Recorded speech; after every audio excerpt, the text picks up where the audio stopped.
Hello, this is a Fazer upright piano, 108 centimeters tall, made in 1984 and just come into stock. So just making a video to appreciate the piano and see if there's any extra refinement work we need to do. It's made in Finland and apparently pronounced Fazer, and one thing I really like about this piano is it has a very long music stand, which is ideal if you purchase and then photocopy some sheet music, as I often do, and you can put all the sheets along this music stand, which for a musician is excellent. In fact, it's a wonderful piano designed for a musician. So it's very much what I would call a Scandinavian design with square edges here, which normally they're rounded off. So here's a Welmar piano, for instance, and you see the rounded edges here. One of the excellent design features, it has a very rich, warm bass, and they say it's got a floating soundboard. If you're in the trade, I'd like to learn a bit more about that, but certainly is extremely resonant. One feature of the design as well is, although the ribs are slightly diagonal, you can see that the soundboard itself is straight across. Normally that's diagonal as well. Here's the back of the Welmar piano, and you can see the ribs are here and the soundboard grain is going in that direction, which is more common. Fazer pianos normally have the serial number on the back of the piano. Internally, the piano is in excellent condition with hardly any use.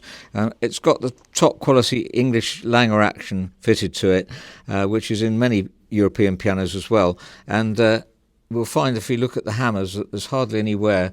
There's a bit of a shadow on this, sorry, but you can see the tip of the hammers we're looking at and really had hardly any use at all. As you'll see on our assessment sheet in a minute, we do many checks. This is the sustain pedal, the right hand pedal. Usually it doesn't pull off enough, we find. In this case it's pulling off fine because this actually is a piano that we rented out. The client couldn't accommodate the piano in the new house, unfortunately. There's something you can do if you want to try a piano out. You can rent it out and then just pay the difference between what you paid on the rental and then the purchase price. You can see it's pulling them off a long way away from the strings. Very often you find if they're being used a lot, well this one hadn't anyway, that only pulls them off to about there, so we just make it pull them off more, otherwise eventually it doesn't pull them off enough. And obviously we always check the Celeste, which is hardly any wear on that either, and that enables you to play quietly if you're practicing.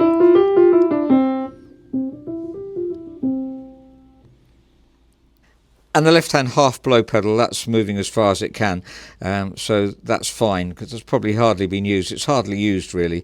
And on the grand piano, you find that it moves the hammers sideways, but on an upright, it's just stopping you from playing so loud. The tone's extremely well matched at the break point here, which is something we always like. Sometimes you get a different tone one side from the other, so it's just an extremely well-made piano. The F here is a lot brighter than the F sharp. That's the F sharp. So that's some voicing that we need to do. That's also quite bright. So I think we're going to, that's more mellow. So we're going to do some voicing, bringing them all down to the same level. And the break point in the bass, which is much harder to disguise, is good. I think we can voice that down slightly to match that one.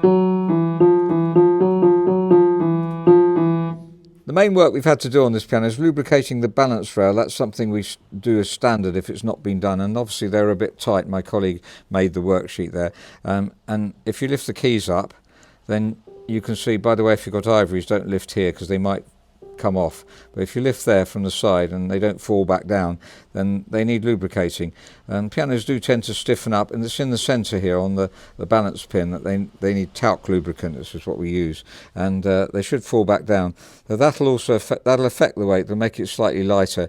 So that's been done after the initial weighting here, so we've got to recheck the weighting. There's the weighting there, and we want to bring that, as we've mentioned before, 50 gram is ideal, middle C, so maybe that was fine. The bass a little bit high and the treble lower, but that's pretty much within the acceptable range. And the other thing is voicing. I just mentioned we need to voice the F. I've mentioned to put the B on there because it's too bright, and on this G here, and probably several others that we'll voice. So let's compare the tone of this with other pianos in stock. I'm going to go right down to the bass just to show you how rich the bass is.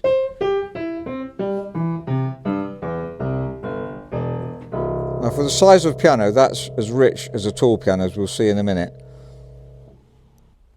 This is the Welmar 110 centimetres tall, made in 1973.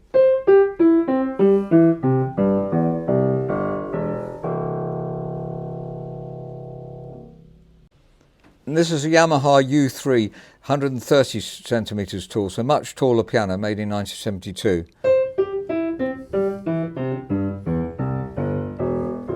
So it's a richer bass because it's taller, but it's not that much richer than the Fazer.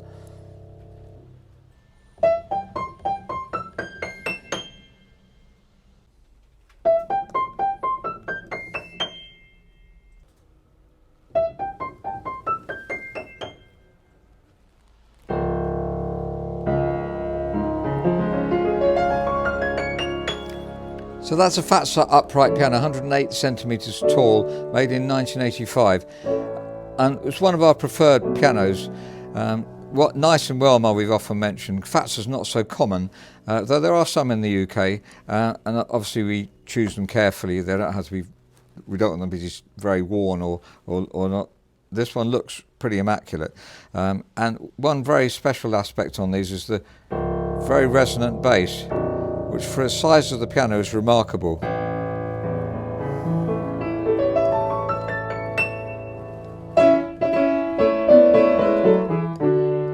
And the touch on them is beautiful as well, as good as any piano really.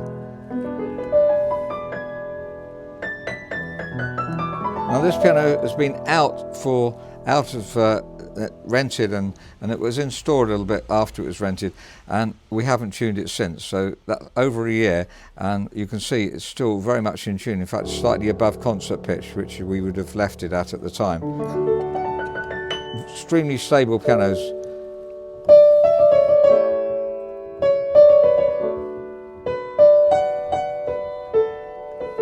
And I find it very inspiring.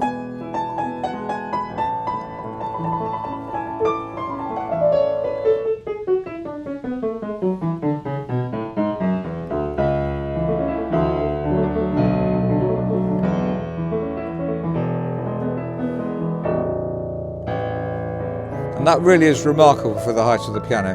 So thank you very much for listening. If you're interested, please do write to robertspianos@gmail.com.